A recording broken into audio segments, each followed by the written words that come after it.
Ajahn Sulak, dear brothers and sisters, peace be with you. I'm very happy to be here this morning. I wish I could have attended the various sessions of the last 2 or 3 days, but because I just got back from a couple of trips, I was simply overwhelmed with backlog that I had to clear before the beginning of this week. So I'm sorry that I could not be with you all.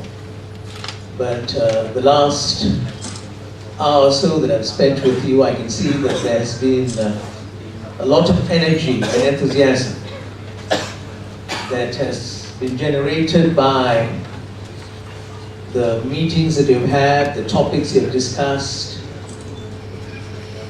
And I can see that some of those topics are really very, very important for all of us. Buddhists, Muslims, Christians, Hindus, people who may not have a particular religious affiliation, people who are just human beings. It is so vital for the future of human civilization. And I'm glad that the INAP conference this time has paid serious attention to these very, very critical issues, from the level of the individual to the life of the planet. We have covered the entire range of topics. And I'm sure that there are many good ideas that have emerged, action plans which you will be able to reflect upon and implement in the coming years. Because if we look at the meetings that we hold, and this goes for all of us, at the end of the day, our meetings have to produce something. They have to generate action. Even if it is on a very modest scale, it doesn't really matter. The important thing is we'll have to act, we'll have to translate our ideals into realities. That's the real challenge. And I hope that in the course of your deliberations, you had a chance to look at how you can give meaning to this new initiative, which Vidya had referred to. I'm sure in the course of the last 3 days, you have had some opportunities to reflect on this initiative, the International Forum on Buddhist-Muslim Relations. It was announced in Sri Lanka in August, 2 months ago. It is an important initiative, friends, because we have tried to do something like this before.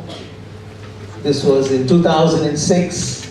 If you look at the Two-State Declaration, there was also an attempt to establish some sort of citizens' commission, but it didn't take off because we didn't have the resources, because the individuals who we thought would be able to carry this forward, they had various other commitments, which was understandable. So in the end, this initiative slowly withered on the vine. But this time, I really hope we'll be able to get it going, that it will take off, it would become an important network and nucleus for various other groups to work together. This International Forum for Muslim-Buddhist Relations. Give it some thought, try to see how one can translate it into something more substantive. In that regard, friends, I'd like to make a proposal here which I've made before and which others have made. And I hope that this proposal will also bear fruit in the coming years.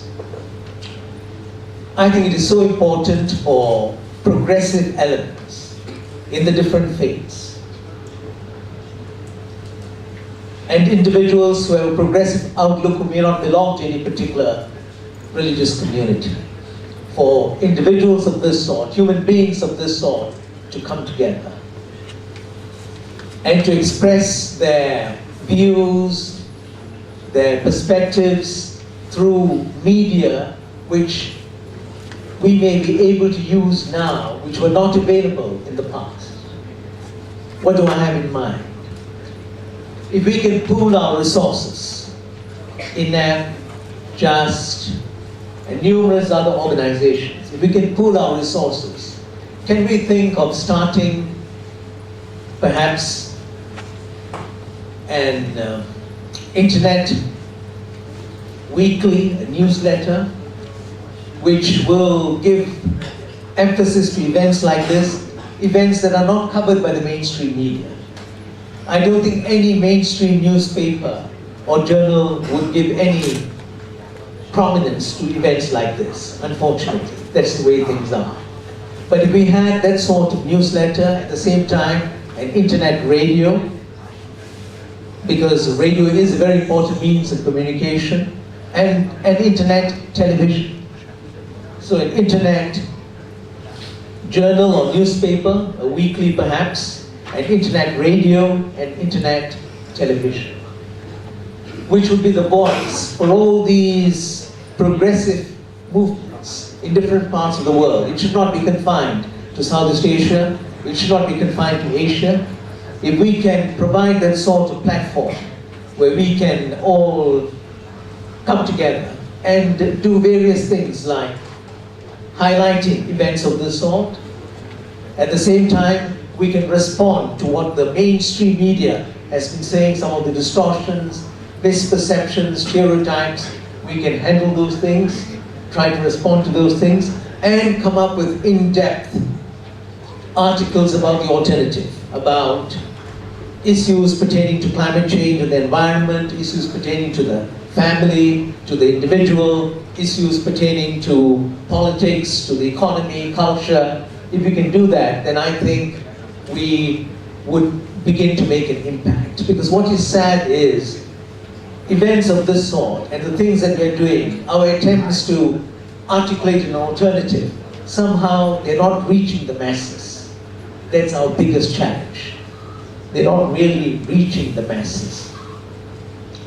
We are only reported when there is something out of the ordinary that happens, that serves the interests of the powerful to report. Otherwise, we are totally blocked out of the mainstream media. So let's think about this. Maybe we could set up a small committee to look into this. And those of us who are quite senior, we can provide perhaps some ideas, but the actual work will have to be done by young people like Mo and others. They should be willing to carry this forward. But this is the idea, that we explore seriously alternative channels of expression in order to give meaning to our struggle. Because we are at a very, very critical stage, as we have said before.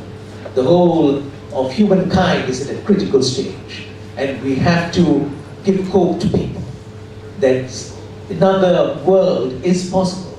That's a slogan that has been coined by the World Social Forum, but we must give meaning to this, that it is possible to live in a different way, to relate to one another as human beings, relate to all sentient beings in a different way. And that's the challenge that confronts us. So let's try to do what we can about this. An idea like this will take a bit of time to bear fruit, but nonetheless, if we are serious, if we are sincere, and we are committed, we may be able to bring this into fruition. Thank you very much.